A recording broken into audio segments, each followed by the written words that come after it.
प्रधानमंत्री नरेंद्र मोदी ने आपातकाल को लोकतंत्र पर लगा काला धब्बा करार देते हुए सोमवार को कहा कि इसकी 50वीं बरसी के मौके पर देशवासी यह संकल्प लें कि भारत में फिर कभी कोई ऐसा कदम उठाने की हिम्मत नहीं करेगा। 98वीं लोकसभा के पहले सत्र की शुरुआत के अवसर पर संसद परिसर में मीडिया को संबोधित करते हुए प्रधानमंत्री ने यह बात कही। उन्होंने कहा, कल 25 जून है।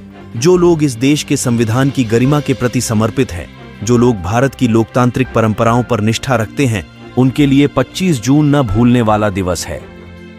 कल 25 जून को भारत के लोकतंत्र पर जो काला धब्बा लगा था, उसके 50 वर्ष हो रहे हैं।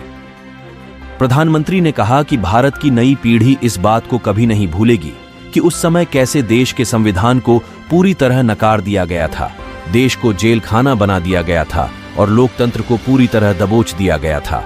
उन्होंने कहा, आपातकाल के ये 50 साल इस संकल्प के हैं, गौरव के साथ हमारे संविधान की रक्षा करते हुए, भारत की लोकतांत्रिक परंपराओं की रक्षा करते हुए देशवासी ये संकल्प करेंगे कि भारत में फिर कभी कोई ऐसी हिम्मत नहीं करेगा जो 50 साल पहले की गई थी और लोकतंत्र पर काला धब्बा लगा दिया गया था।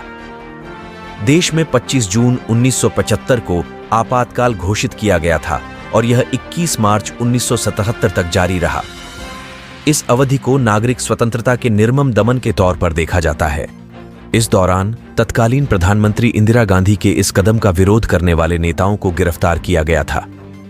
प्रधानमंत्री मोदी ने कहा कि आपातकाल की 50वीं बरसी के मौके पर मंगलवार को हम संकल्प करेंगे जीवंत लोकतंत्र का और भारत के संविधान में निर्दिष्ट दिशा निर्देशों के अनुसार जनसामान्य के सपनों को पूरा करने का।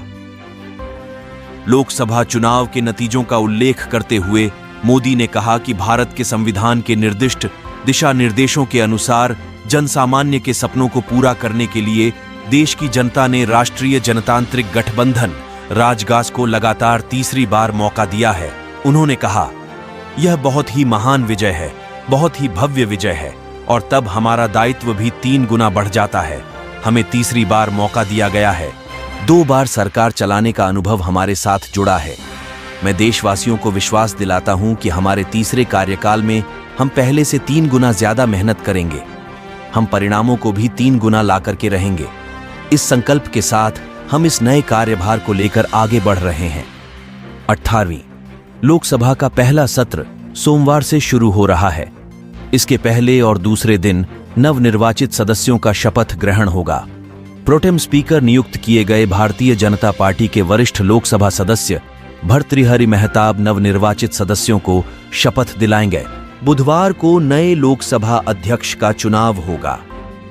राष्ट्रपति द्रौपदी मुर्मू बृहस्पतिवार को संसद के दोनों सदनों की संयुक्त बैठक को संबोधित करेंगी।